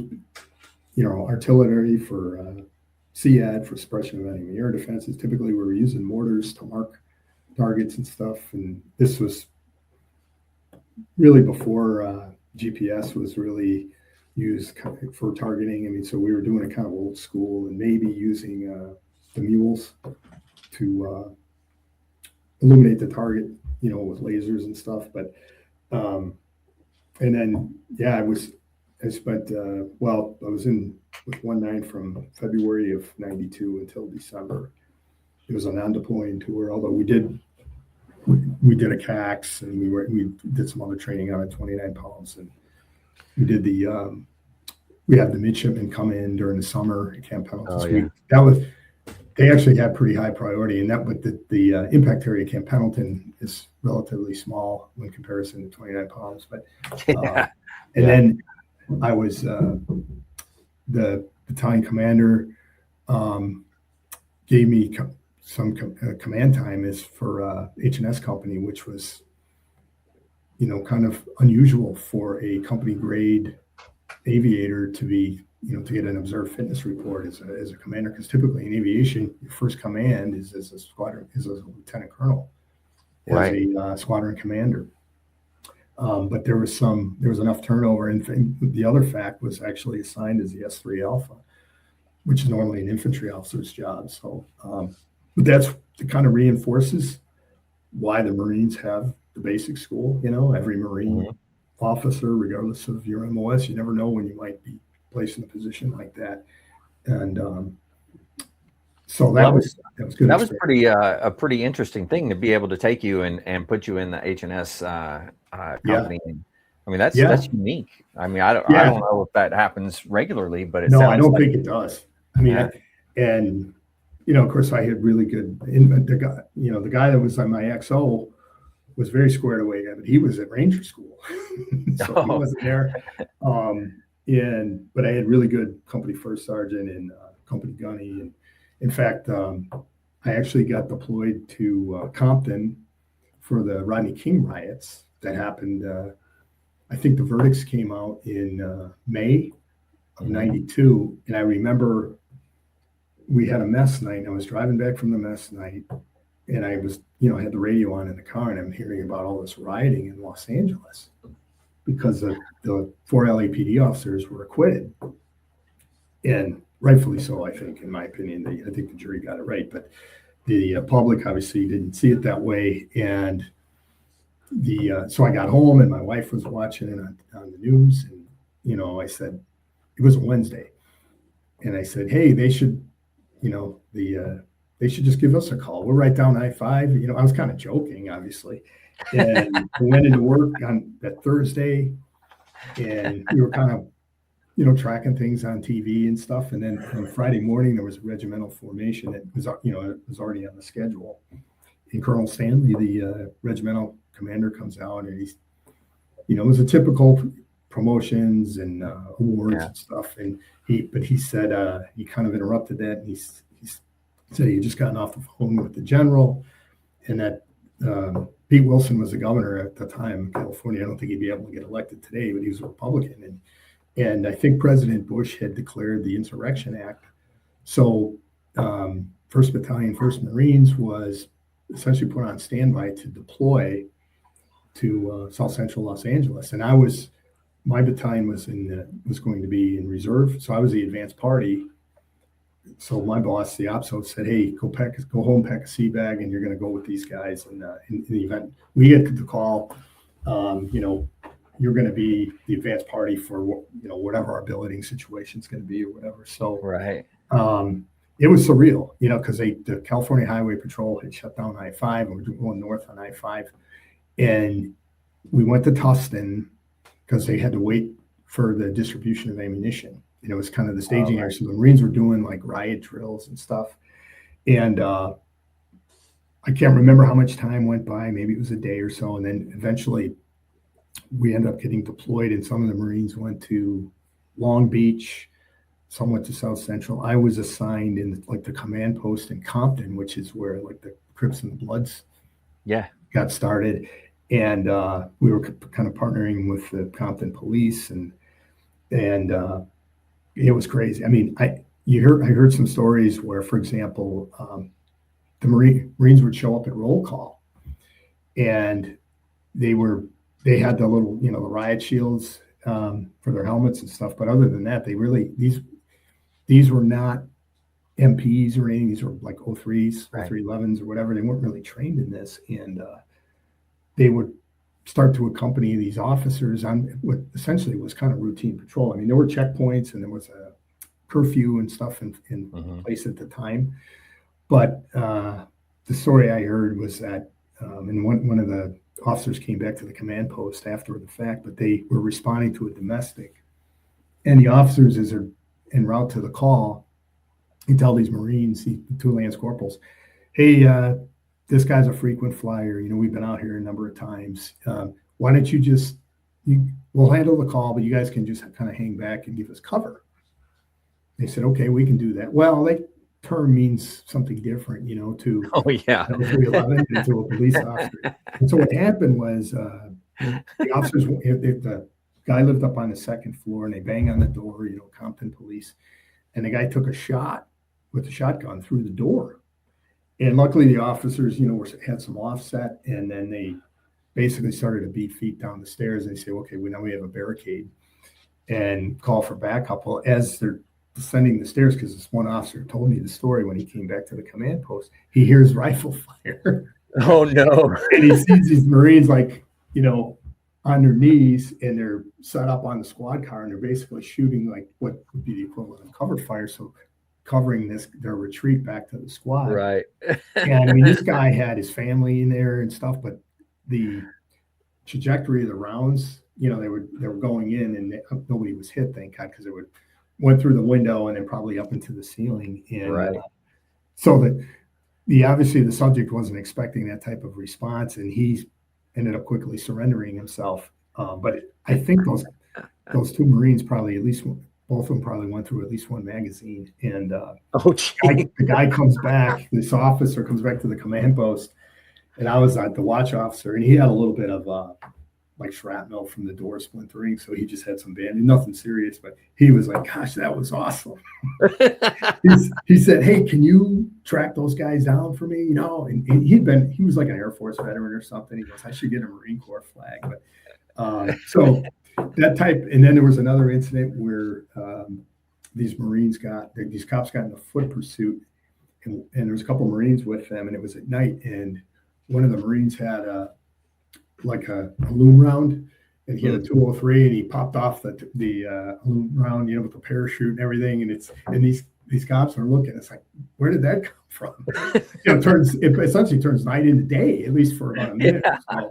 And they ended up catching this guy. So it was funny because the cops are like, man, things have really gotten quiet around here. We hope guys don't leave. Of course, I think it started making people nervous a little bit, you know, like this is the whole posse comitatus thing. We got active duty military involved and domestic law enforcement. So they pulled the plug on that probably after about 3 or 4 days. But wow. And I did a ride along with one of the cops. Everything was in obviously 1-9 was never activated. So I was just there as an advanced party and just kind of helping out with being a watchstander and stuff. So that was an interesting experience. But wow.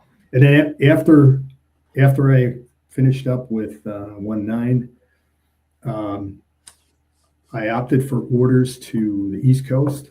I was talking to the monitor, and because my plan was to go back to an operational squadron. And the monitor said, well, if I can't guarantee you're going to go to a squadron, if I send you back to Tustin, which is what my plan was, he said, you know, you might end up working at Mag 16 on a desk. And I kind of want to do that. I said, can you get me orders to New River? He said, absolutely. And he says, I'll cut your orders early, and I guarantee if you go to New River, you'll be in an operational squadron. You won't be, because their numbers weren't as robust, I guess, as they were at Tustin. And at that point, I was married. You know, my wife was pregnant, so you know my priorities had changed, and I figured we go out to, because we were living on the economy. We were on the wait list for base housing at either El Toro or Tustin, and it was a pretty long wait. And that was not the case on the East Coast. So I checked in, I think in January of '93, and I had to do refresher training.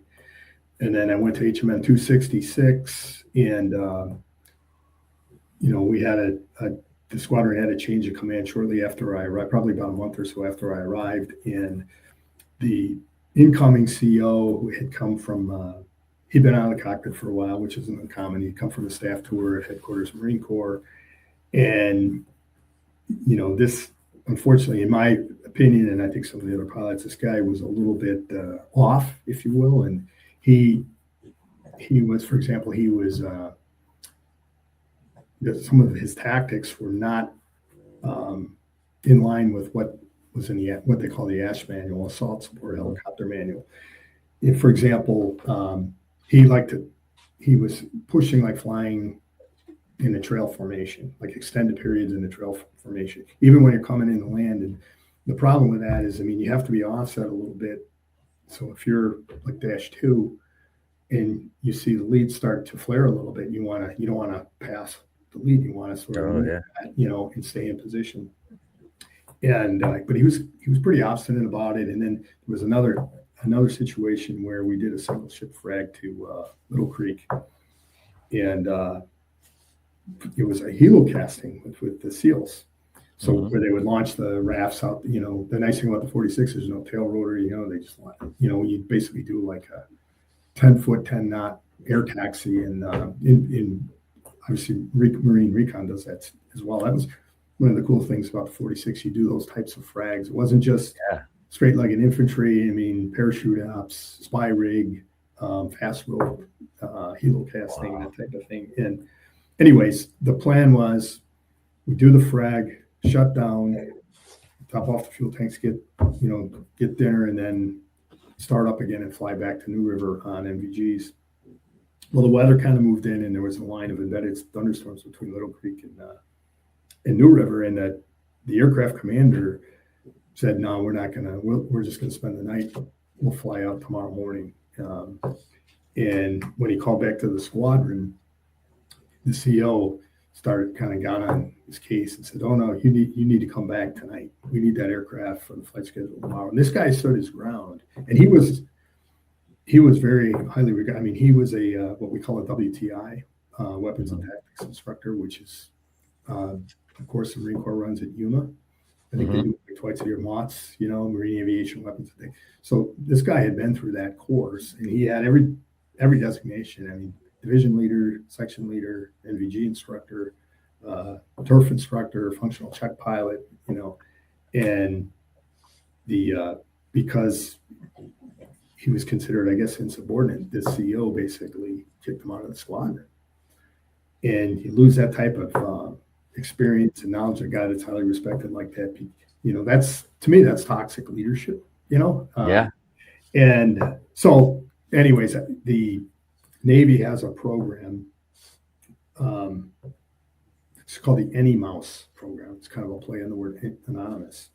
And, any Marine or sailor can fill out an Any Mouse. And, back then you could fill them out on paper, and there was little like receptacles in the squadron area, like a slot, and you could put it in there. And if there was something that they thought was unsafe, and bring it to the attention of the leadership and hopefully address the problem.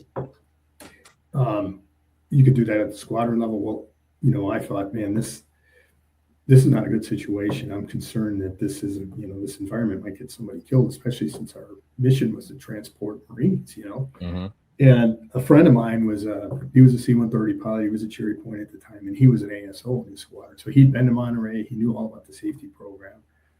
And he said, "Yeah, I think you should probably draft a letter." And he said, "You're going to have to be specific, though, and because otherwise they're just going to say this is just a malcontent. Who doesn't like a CO. If you need to provide specific examples of like safety violations."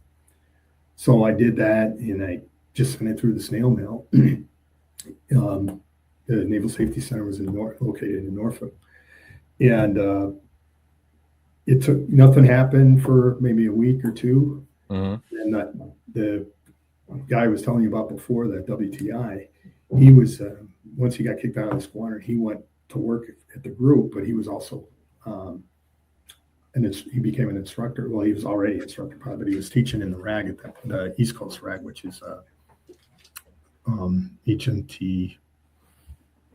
Oh, I can't remember the 204, HMT 204. But his full-time job was at the group, and the group commander, Colonel Lavoie, gets this letter, and he thought that Dan had written this letter. Not that he was on a witch hunt, but he had him come into his office. He says, "Hey, we got this letter," and Dan was like, "Well, I didn't write that," and I disclosed to Dan that I was going to do this, so he knew. But he's like, "I'm not at liberty to, I know who wrote it, but I'm not at liberty to reveal that." information. That's what the whole point of it is, anonymous. And Colonel Lavoie was like, that's fine. We'd like to talk if he's willing to sit down with, the OPSO here. We'd like to talk to him and get a little more information. So he contacted me, and I said, okay, I'm willing to do that. And I probably met for like an hour with the operations officer from the group. Mm-hmm. And I think he was a Huey pilot by trade, but and to the credit of the Marine Corps, they opened up an inquiry, I guess, or an investigation, and they had somebody from Cherry Point come down, and but it was a voluntary thing. So I think he was a 1-star, and the invitation was extended to the pilots in the squadron. If you have some concerns or you have something you want to share, the general's going to be over in the group building in this office. And so I think the problem was that there wasn't a whole lot of pilots that wanted to take that risk, because it's certainly a career risk if you do that. And you're going against a field grade officer and everything. And so he ended up keeping his job. I ended up, because I'm sure my identity was leaked back to this. He never officially said that, but we were on pre-deployment. We were supposed to leave like the 2nd or 3rd of January in '94 on what would be a med cruise. Yeah. We were on the Incheon, USS Incheon, and I think it was I can't remember what the MEU was now, but all my stuff was already on the ship. And we were on pre-deployment leave. It just happened to coincide with the holidays. And when we got back, we were going to get underway, like I said, like the 2nd or 3rd of January. And I was back in Illinois on leave. And the CO calls. I was staying with my in-laws. He calls in pretty early in the morning, and I get on the phone, and he's like, hey, when you get back, get your shit off the Incheon. You're not going on the deployment with us. And I said, really? Why is that? And he wouldn't really say. Yeah. He said, well, things are, we have a Harrier attachment and things. He didn't want to come out and say what the real reason was. So I said, okay. And they ended up, I think, sitting off the coast of Somalia. I don't think it was necessarily a real fun float or anything. But wow. So then I get assigned to the group kind of as a orphan at MAC 26, and one of the squadrons was getting ready to go to HMM 264 was getting ready to go to CAX. And I went over there, and I knew a couple of the guys, and I said, hey, do you think I can tag along as like what they call an augment pilot? And, it wasn't really, I was talking to a couple of captains. They said, well, it's going to be up to the CO and everything. So anyways, I ended up going out to 29 Palms as part of this CAX. It was supposed to be, I think, working as a frag officer for the group, but I didn't really have, I was kind of a free agent. I mean, it wasn't really, nobody was really tracking me, because I was, it was a late entry to the group after this. And I brought my stuff. I went in the hooch with where 266 was staying in the A-frame there. And I told the OPSO, like, hey, because you have to have an ODO every day, operations duty officer. I said, I'll be your ODO every day. That way you can get these younger guys and get them out flying and everything. And I really kind of ingratiated myself. He's like, are you serious? Because nobody really wants to do that. I said, yeah, I'm serious, because I don't really have a home right now. And so they took me up on it, and that was basically the ODO for probably at least a week straight. And then they started putting me on the flight schedule, and then nice. And then the last night we were there, we were going to retrograde to El Toro, and then they were going to do maintenance on the helicopters before flying them back to New River. And the sergeant major comes into the hooch, and he says, hey, the skipper wants to see you in the beer tent. So okay, so I go in the beer tent, and his name was Lieutenant Colonel Zell. And he'd always have a cigarette in one hand and a beer or a cigarette and a cup of coffee, you know. He actually was my neighbor in base when we moved into base housing. We ended up being next door neighbors, which is weird. Nice. It's a field grade. But he said, "Hey, Moon," that's what because Moon Mullen. He said, "How would you like to become a Black Knight?" Because that was the nickname or the call sign of the squadron. Yeah. I said, "I love that, sir." So he said, "When we get back," because I was still technically an augment pilot. He said, "When we get back to New River, you know, we're going to put you in that free shop as a ground training officer and everything." So, and you know, that was probably maybe April, and then I ended up getting out just in September. So I was only in the squadron for, you know, less than a year, but it was cool that you know, I was kind of, because I had a sour taste in my mouth after what happened in 266, and then to go to the squadron with, you know, that had good leadership and good morale, and then to be sort of brought into the fold, you know, invited to be part of the club and stuff. You know, it was a good way to end my time in the Marine Corps and you know, have some fun memories. He did actually ask me if I wanted to extend because I probably could have extended because I actually had gotten an early release.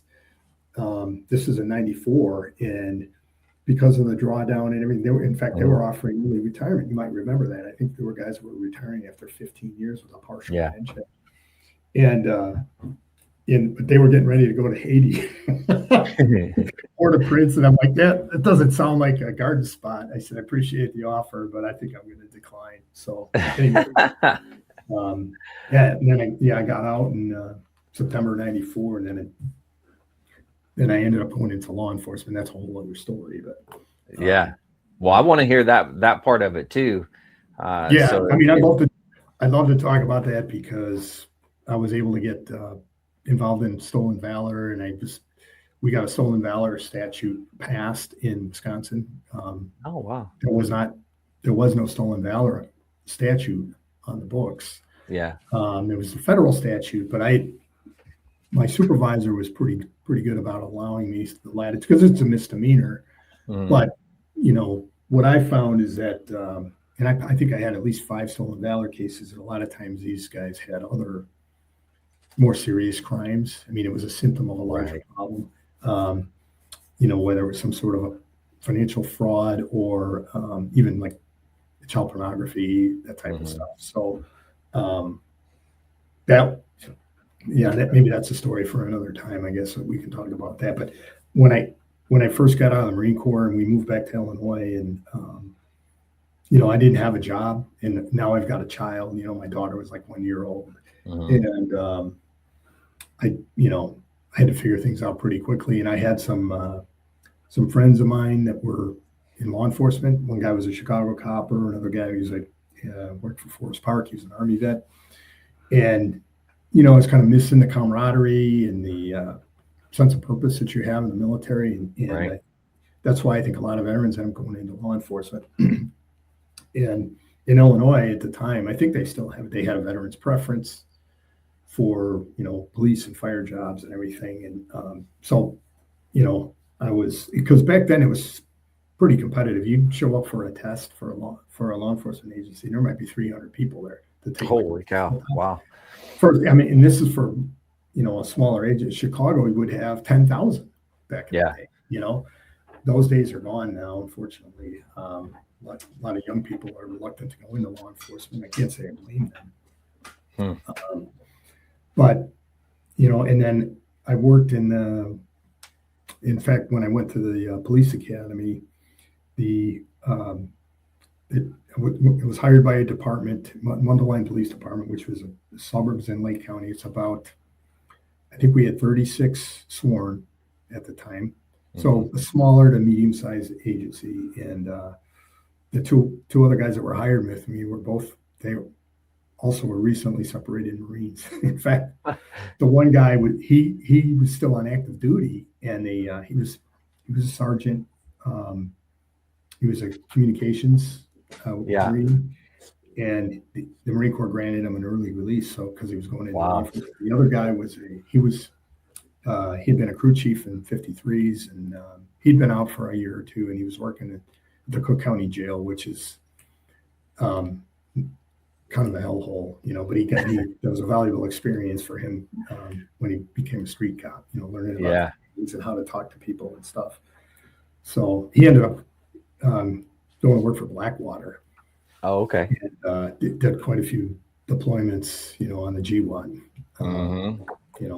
with Blackwater. So, and then I did that from March of 95 until July of 96. And then I left because I was hired by the FBI and, which was better pay and certainly probably, I would say, less stressful than being a local cop. And I was also able to carry my military time over towards my pension, which is you have to buy it back, but it's definitely worth it. I mean, it's like a 3%, and you can pay it back over time. So, when I retired from the Bureau, I had 21 years on the job with the Bureau, plus my 7 in the Marine Corps. So, my pension calculation is based on 28 years of service, so it bumps out a little bit. So, that time isn't, you get some tangible value out of that. So, wow. All right. You're good. Yeah, the one story I kind of wanted to add is somewhat humorous. At least I think it is. But when I was in 266, this is before, the Any Mouse and everything. This was in the summer of 93. One of my squadron mates had gotten permission to take two frogs to Greenwich over the 4th of July, Greenwich, Connecticut, for a static display. Wasn't really an air show per se, but it's good public relations, good for recruiting and stuff. And he wasn't from Greenwich, but he was from Connecticut, so it was a little bit of a boondoggle for him. And but he was having a hard time finding. He was still short one pilot, and I was like, man, this looks like a good deal. I'm surprised nobody's jumping on this to volunteer. So I told him, like, hey, if you can't find anyone, I'd be willing to go. And he's like, okay. So sure enough, it got to like the day before the trip, and he's like, hey, you still good? I said, yeah. So we leave out of New River, and we had a Cobra with us as well, 246s and a Cobra. And we fly. It was cool because we flew through like down the Hudson, saw the Intrepid, we saw the Statue of Liberty, and got some cool pictures of that. And then as we're getting into the Greenwich area, he hands me the map, and because he wants to be on the controls, which I get. And he's like, hey, can you navigate the flight to the high school? So I'm trying to get oriented on the map and everything, and we're flying around just like we're flying outside of New River. It probably not thinking twice about it, like probably 200 or 300 feet. And I said, hey, I think it's off our 1 o'clock, and we start setting up, and then I realized, oh no, that's a church, and there were some Marine reservists at the high school, and they ended up popping smoke. So that was good. So it's like, okay, well, that's got to be the high school. And then, you can also see where the direction the wind is coming and everything. So we did a couple low passes. We come in and land, we shut down. And then the chief of police comes out there, and he was kind of laughing, but he's like, our 911 center was blowing up. These people thought the Russians were invading. That's a very wealthy area, gated communities and everything. And they were not used to, military helicopters flying around. I mean, even between California and New River, I mean, we had at Tustin, we had to maintain, I think it was like 4,000 feet until we got over the threshold of the airfield. And then it was practically doing an auto rotation to get down to Pattern. Wow. Because they built that area up. It used to be orange groves, and they built it up. But at New River, pardon our noise, it's the sound of freedom. And I mean, the local didn't care. We'd fly around at 200 feet. I mean, it was just a completely different environment than Southern California. So, of course, Tustin's not even there anymore. But so, wow. Anyways, I thought I'd share that story. It was they took good care of us. So we, the VFW post had like a dinner for us that night, and they had steak and lobster and Nice. kegs of beer and everything. They treated us like royalty. It was really nice. So it was fun. That's cool. Well, if you want, we can do some of these questions, and then we can have you back to talk about your other stuff on another podcast. Yeah. Why don't we do that? Yeah. All right. Yeah. All right. Well, here we go. Questions, rapid fire questions. What is your proudest military moment? I would say earning my naval aviator wings, just like I talked about before, some of the struggles I had, and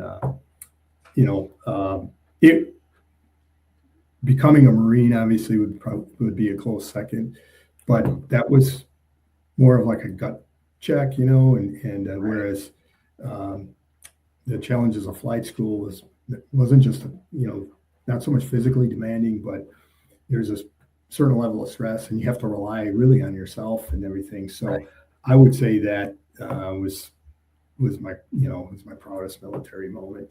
A close second would be getting command in an infantry battalion, and having the opportunity to be a company commander, where the battalion commander had enough confidence to put me in that position, and earn the respect of the other infantry officers, who I think were a little skeptical at the beginning, like, why is he doing this? So, but that would be it.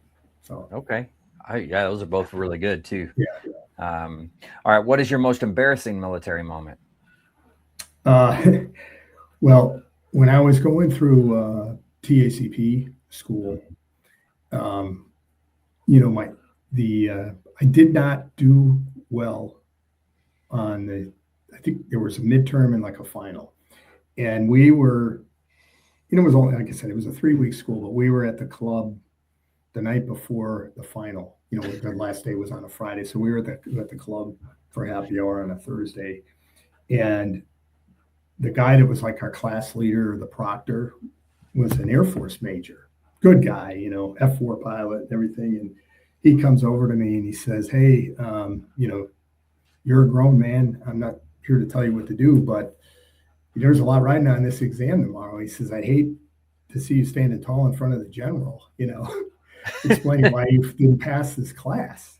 Because, there's a unit, the 1st Battalion, 9th Marines is depending on you showing up and being qualified as a forward air controller." So he was, it was a professional courtesy. So I said, "Hey, no worries, sir. I'm just going to have one beer and then I'm going to hit the books." And so the next day we're taking the exam. And, when the guys would finish the exam, they just bring it up to the front and stick it on the stack and then go outside. Well, when I did that, they took my test right away to go grade it. Because, bad news isn't like fine wine, right? It doesn't get better with time. So I felt pretty good about it. And then the major came back after they graded, and he gave me the thumbs up. So, I mean, it was, I probably should have taken a little bit, done a little bit better, but, it could have been, I suppose, more embarrassing than it turned out to be. But, that's that's what happens when you send a frog pilot, to become. That's true. That's true. I mean, that is, I don't know, that it couldn't be easy. That's for sure.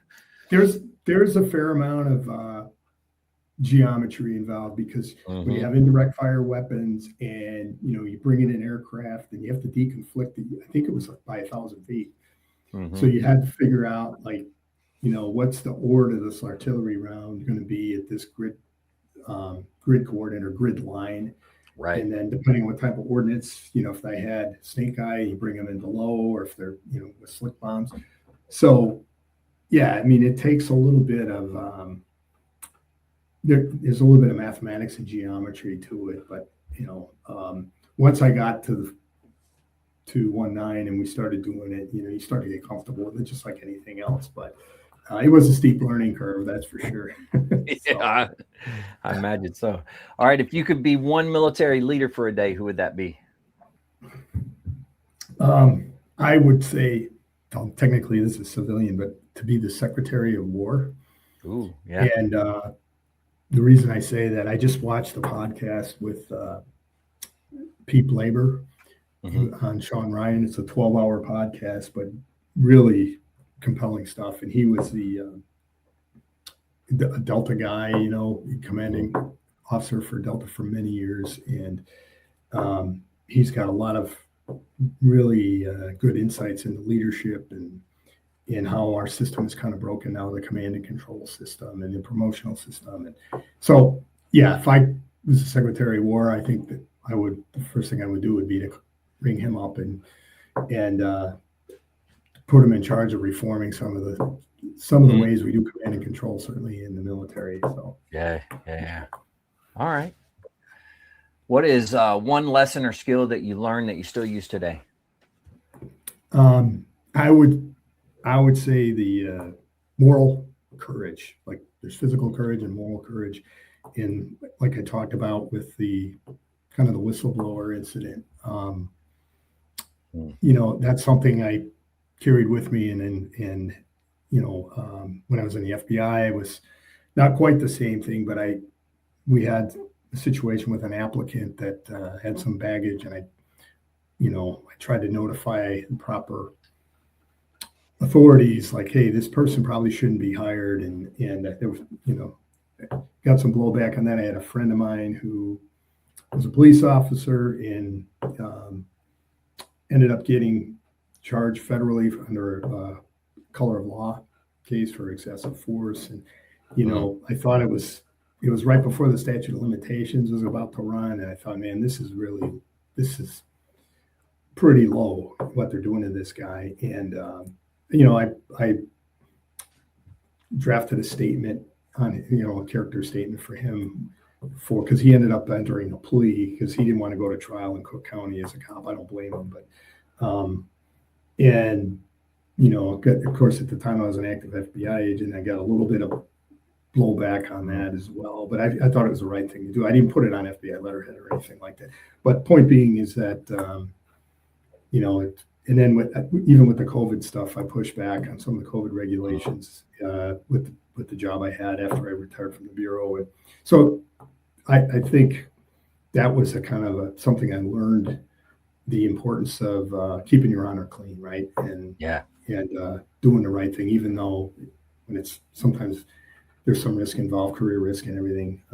So that would be the lesson, probably the most powerful lesson I learned. Very nice.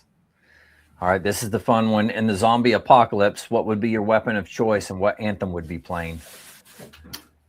I'm probably going to date myself here a little bit, but when I started in the SWAT, I spent 10 years on the SWAT team, and when I was in the Bureau, starting in '99. And back then we were issued H&K MP5s, the 10 millimeters. And then, of course, I don't know what, probably 3 or 4 years after that, they would transition to the M4s. But,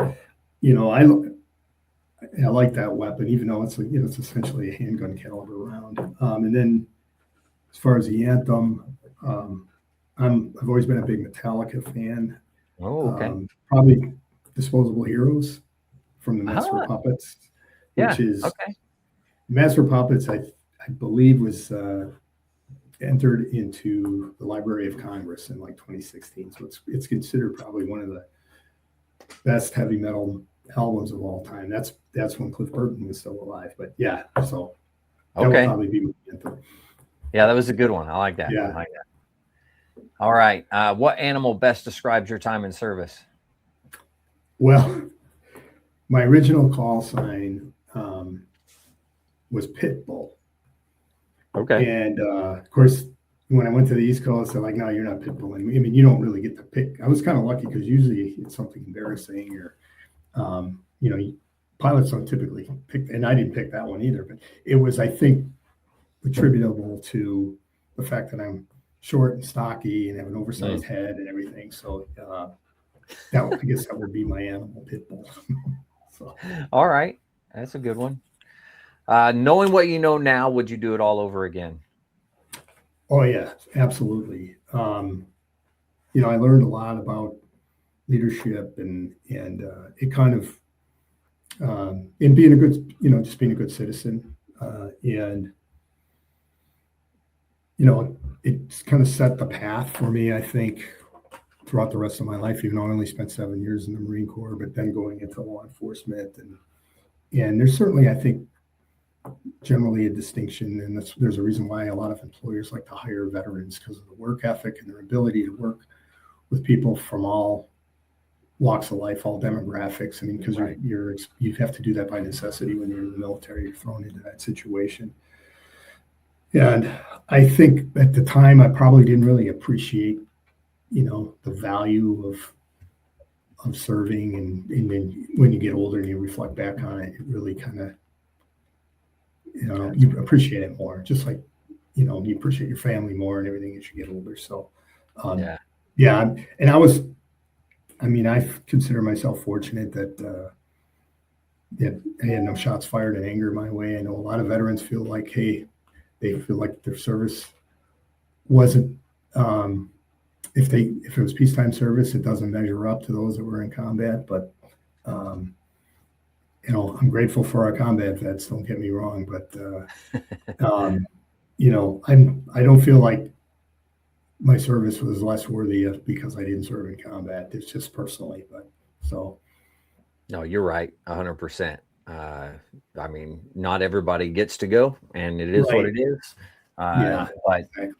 the important part is service, and being there in case you have to go. And there's certainly risk even in training. I mean, it's people get hurt and killed, unfortunately, especially in aviation, but even other combat MOS or combat arms MOSs where there's a certain amount you have to make training realistic, otherwise it loses a lot of its value. So in everybody's service, I mean, I think even if you served as a cook or a clerk or something, it's all contributes to the mission. And agreed. That's, like I said, that's one of the things I ran into with the stolen valor stuff, is like some of these guys actually had honorable service, but they felt like they had to exaggerate. Not all non-veterans, different scenarios. It's like, man, just take pride in the service that you did. You don't have to, absolutely make this shit up. But so yeah. All right. Well, I always give time for words of wisdom, and this is your opportunity to kind of give words of wisdom to everybody out there. I would say, learn from your mistakes, learn from the mistakes of others if you can. Take accountability for your mistakes. Don't try to blame other people. In fact, one of the things I would say when I was still working for the Bureau, sometimes I'd go and talk to like criminal justice students, and I'd tell them like, hey, if you get jammed up on the job for some reason, just own the mistake. Take your lumps, take your time. If you get time off and move on from it. What gets most guys in trouble is the cover up. When they feel like, hey, I can't admit to this, I got to lie. And then it becomes a fireable offense. It becomes a lack of candor. And even if they're not fired, then in many cases, it becomes a giglio issue where they can't testify in court because of a lack of candor issue in their background. So, at least in my experience, most of the time, whether it's your employer or even a loved one, if you just own up to it, admit you were wrong. I mean, it takes a little bit of humility, but it's much better than the alternative. Most people are understanding and are willing to forgive. And so that's something we see, unfortunately, that it seems to be somewhat rampant, where people think they can talk their way out of a situation or try to cover it up, and it's just not worth it. So that would be my advice. Yeah. So you got to take your lumps. Just accept it for what it is. I like it. Yeah, exactly. Awesome. Well, hey, thanks for coming on and doing this and reaching out, sharing. I look forward to hearing more about the police force and then also the FBI on our next one. So I'm excited about that too. But thanks for coming on and doing this. And I'll end this one the same way I end all the podcasts. But to all the listeners out there, for struggling, need help, anything like that, don't forget the VA does have some good resources. You can always dial 988 press option 1. You can text 838-255 or go to veteranscrisisline.net, click on that chat icon. Any of those options will put you in contact with somebody that can help you out. But remember, one veteran life loss is one too many. I care about you. I know Jerry cares about you. The whole veteran community cares about you. So please reach out for help. And if you're out there, you're not struggling, reach out to the buddies you serve with. Ask them how they're doing. If they need that helping hand, please give it to them. All right, one last time. Thank you very much. And to everybody out there, stay motivated. Change your socks.